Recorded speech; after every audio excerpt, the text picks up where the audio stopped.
जी हाँ, नमस्कार मित्रों। कहते हैं मंजिल उन्हीं को मिलती है जिनके सपनों में जान होता है। पंखों से कुछ नहीं होता, हौसलों से उड़ान होती है। तो पंख से केवल नहीं, हौसलों से उड़ान होता है। अगर आप भौरा को देखेंगे तो भौरा का जो पंख है उससे उसका बॉडी वेट ज़्यादा है, लेकिन इसकी सूचना भौरा को नहीं है कि उसका पंख से उसका बॉडी वेट ज़्यादा है, फिर भी वह उड़ रहा है। अगर साइंटिस्ट से बात करें आप तो कहे भौरा तो उड़ नहीं सकता क्योंकि उसके पंख बहुत हल्के हैं।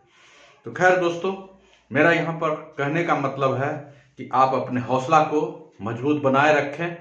मैं आपको एक बढ़िया गाइडलाइन देने के प्रयास कर रहा हूँ और उम्मीद करता हूँ कि हमारे जितने भी लोग जुड़े रहेंगे वो सब सफल होंगे।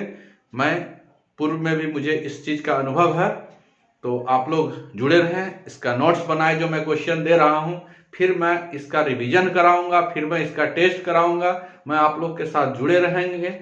आप लोग चैनल को सब्सक्राइब कर दें और बेल आइकन दबा दें, और अगर कहीं पर कुछ त्रुटि भी आ रहा है तो उसमें आप कमेंट करके बता दें। तो चलिए, आज का इस वीडियो में आप लोग को फिर से स्वागत है। दोस्तों, आज फिर ज्योग्राफी का ही है। भारत के संदर्भ में कुछ क्वेश्चन जो अति महत्वपूर्ण परीक्षोपयोगी कॉम्पिटिटिव एग्जाम में पूछे जाते हैं। कहते हैं कि कितने राज्य जो है पड़ोसी देश को स्पर्श करता है। भारत के कितने राज्य जो हैं, कितने राज्य पड़ोसी देश को स्पर्श करता है। तो ऐसे हमारे 17 राज्य हैं जो पड़ोसी देश को स्पर्श करता है। कहते हैं कि जो भारत का दक्षिणतम बिंदु है, वो तो हम लोग पढ़े थे पिछले वीडियो में, इंदिरा पॉइंट। तो भारत का दक्षिणतम बिंदु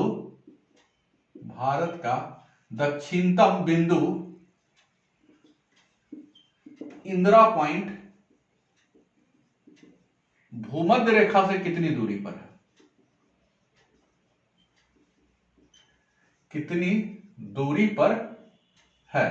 तो यह 876 किलोमीटर की दूरी पर है। यह क्वेश्चन भी कई बार पूछा गया है। अब एक क्वेश्चन आता है, कर्क रेखा कितने राज्य को स्पर्श करता है? कर्क रेखा कितने राज्यों को स्पर्श करता है? तो कुल 8 राज्यों को स्पर्श करता है। तो इसका एक सिंपल है, मित्र पर गमछा झाड़। अब ये जो सेंटेंस है, इस सेंटेंस पे 8 राज्य आ जाता है। मिजोरम, त्रिपुरा, पश्चिम बंगाल, राजस्थान, गुजरात, मिजोरम, त्रिपुरा, पश्चिम बंगाल, राजस्थान, गुजरात, मौसे मध्य प्रदेश,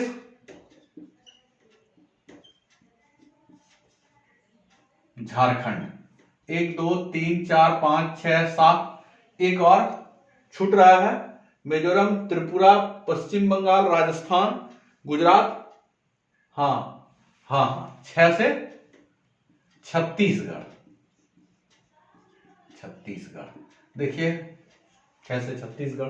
तो ये जो है 8 राज्य जो कर्क रेखा को स्पर्श करता है, ये हमारे 8 राज्य हैं। भारत के स्थल सीमा की लंबाई कितनी है? भारत के स्थल सीमा की लंबाई 15,200 किलोमीटर। और भारत के समुद्री सीमा की लंबाई क्या है?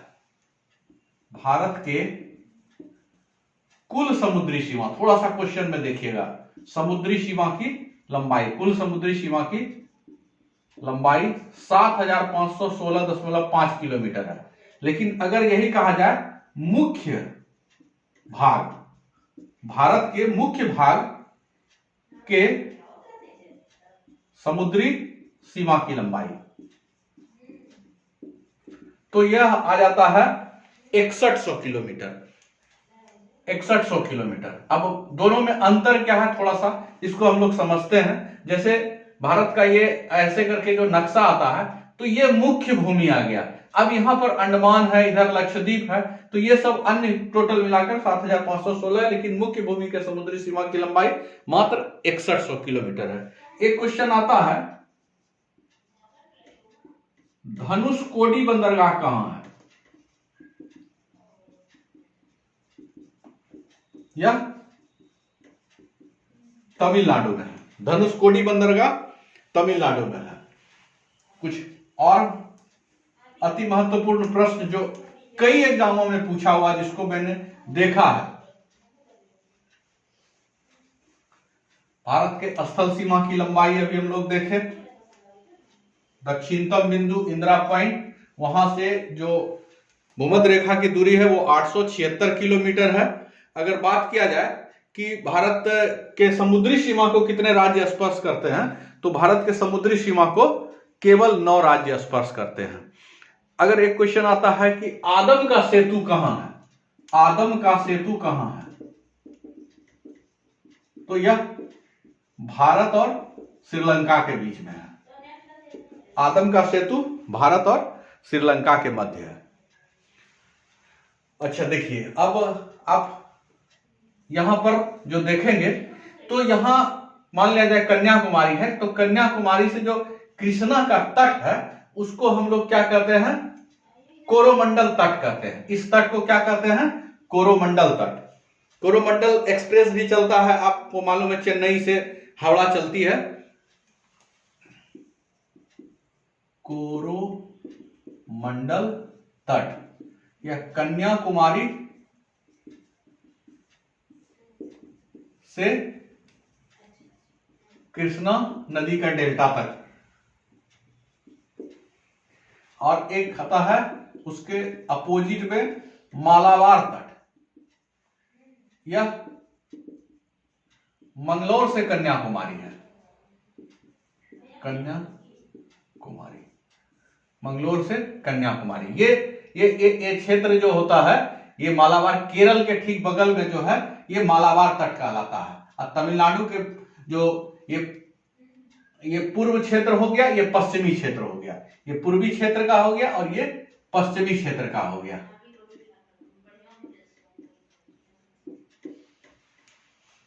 दोस्तों ये बहुत ही इंपॉर्टेंट है, बहुत बार पूछा गया है।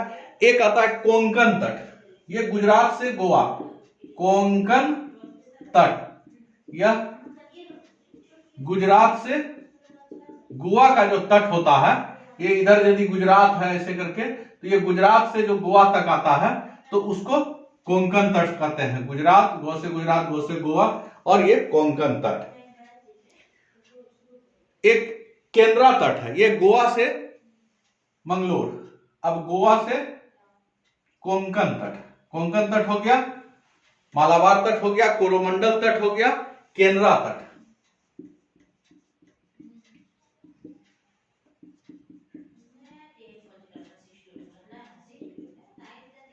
गोवा से मंगलोर, ये मंगलोर से कन्याकुमारी। तो ये हमारे 4 महत्वपूर्ण तट है, कोरोमंडल तट, मालाबार तट, कोंकण तट और केंद्रा तट। अब अगर बात की जाए कि भारत के पूर्वी छोर पर कौन सा बंदरगाह है, यानी भारत के बंदरगाह की बात की जाए, बंदरगाह, तो पूर्वी छोर पर हमारे कौन कौन से बंदरगाह हैं? पूर्वी क्षेत्र हमारे इस साइड में कौन कौन से हैं? तो हम जानते हैं उड़ीसा में है, पारादीप है, कलकत्ता में है बंदरगाह, उसके बाद विशाखापत्तनम में है, विशाखापत्तनम आंध्र प्रदेश में, चेन्नई में है बंदरगाह, ये सब पूर्वी तट का है। पारादीप, कलकत्ता, विशाखापत्तनम, चेन्नई, तूतीकोरन, एन्नौर, तूतीकोरन और एन्नौर, ये सभी बंदरगाह जो हैं ये पूर्वी तट पर है। और अब पर जो बंदरगाह है मैं उसकी बात करता हूं। पश्चिम तट पर गुजरात पश्चिम में है, तो कांडला जो है यह गुजरात में है। मुंबई बंदरगाह, नाहवा सोवा मुंबई में ही है, नाहवा सोवा। मार्मा गोवा में है, मार्मा गोवा। कांडला मुंबई, नाहवा सोवा, मार्मा गोवा, मंगलोर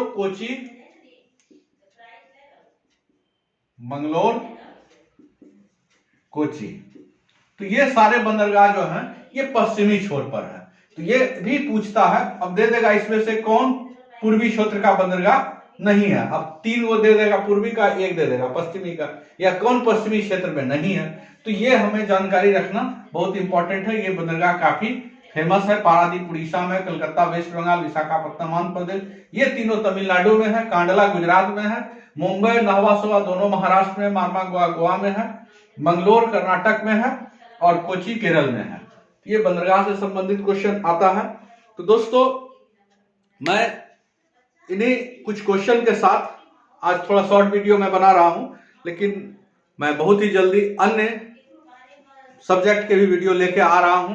प्लीज आप लोग बने रहें, सब क्वेश्चन को लिखें, मैं आपको रिवीजन भी कराऊंगा। एक क्वेश्चन जो लिखा रहा हूं उसका फिर से रिवीजन कराऊंगा, फिर से मैं टेस्ट लूंगा। आप केवल बने रहें और वीडियो को सब्सक्राइब कर दें ताकि हमारे उत्साह को बढ़ाते रहें। मैं आपको बहुत अच्छी तैयारी की ओर ले जाऊंगा, एक सब्जेक्ट को लेकर के चलते हैं। नमस्कार दोस्तों।